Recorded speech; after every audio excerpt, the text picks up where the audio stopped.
खुलुमबाय लोगोफोर आसा खालामो बयबो मोजाङैनो दङ दिनै जोङो मोनसे टपिकनि सायाव सावरायनो सानलायबाय दा बे जाहैबाय BTC इलेक्शन दा BTC इलेक्शनखौ लानानै गोबां बाथ्राखौ दिनै खायसे सर्सनि गेजेरजों फोसावनायखौ जों नुनो मोननाय जादों नाथाय जोंनि दिनै टपिकआ जाहैबाय मेन्डेला ब्रह्म बिथाङा मोनसे सर्सनि गेजेरजों फोसावदों दि दा बिथाङा बिसायख'थिखौ लानानै मोनसे गोनांथार बाथ्राखौ फोसावदों दा बेखौ जोङो सावरायनि बर' सावथुन मुलुगनि बयजोंबो मिथिजानाय दा मेन्डेला ब्रह्म दा बिथांनि मोनसे बिसायख'थिखौ लानानै मोनसे स्टेटमेन्ट होनायखौ जों नुनो मोननाय जादों दा बे जाहैबाय बिसायख'थियाव ओंखारग्रा सान्थ्रिफोर बुख्रुब सुख्रुब बुलाय सुलाय दाखालाम केस जायोब्ला लिडारफ्रा खनसेल' नायहैगोन नों उन्दुग्रा बिथाखौबो फाननांगोन सिलिंखार जालांजोबगोन अब्लाबो आगोर मोननाय नङा दा बे मेन्डेला ब्रह्म बिथाङा मोनसे गोनांथार बाथ्राखौ फोरमायदों दा बे जाहैबाय बिसायख'थियाव ओंखारग्रा जा सान्थ्रिफोर दा बे सोदोबखौ बाहायदों दा बेनि उनाव बुख्रुब सुख्रुब एबा बुलाय सुलाय दाखालाम दा बे खोथाखौबो फोरमायदों दा बेजों लोगोसे केस जायोब्ला लिडारफ्रा खनसेल' नायगोन दा बेनि सोलायै नों माने उन्दुग्रा बिथाखौबो फाननांगोन सिलिंखार जालांजोबगोन अब्लाबो आगोर मोननाय नङा दा बेफोरबायदिखौ माने भटार्स बिथांमोननिसिम मोनसे सिनसियार खालामदों दा बे बिसायख'थियाव बुलाय सुलाय खालामनाङा बुलाय सुलाय खालामोब्ला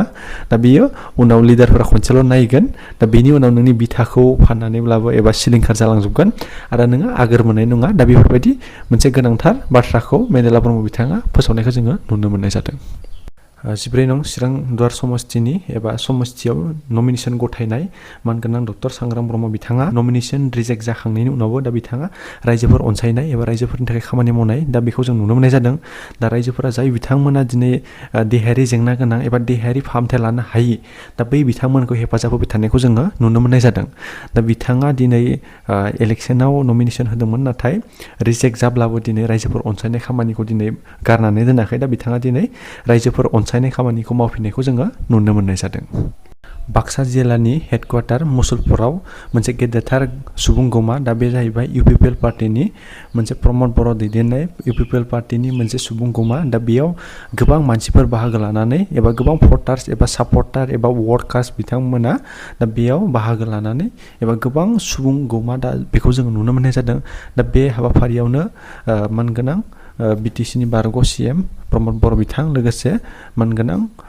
केबिनेट मिनिस्टार उरखाव ब्रह्म लोगोसे गोबां माने MCLA बिथांमोन बारग' MCLA एबा दा बिथांमोनखौबो बाहागो लाफैनायखौ दा नैबेयाव नुनो मोननाय जादों लोगोसेनो गोबां माने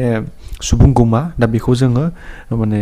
सोमोनांदों ओरैबायदि माने गोबां सुबुं अनजिमा दा बे बाहागो लानायखौ जोङो नुनो मोननाय जादों दा मुसलपुर समस्तिनि दा नैबे बेन्दोङाव मुसलपुर दुर्गा मन्दिर फिल्डआव दा बियो हाबाफारिया जादों दा बेयावनो गोबां सुबुं अनजिमाखौ जोङो नुनो मोननाय जादों अब्ला लोगोफोर दिनैनि आपडेट्सआ बेखिनियानोसै अके गोजोन्थों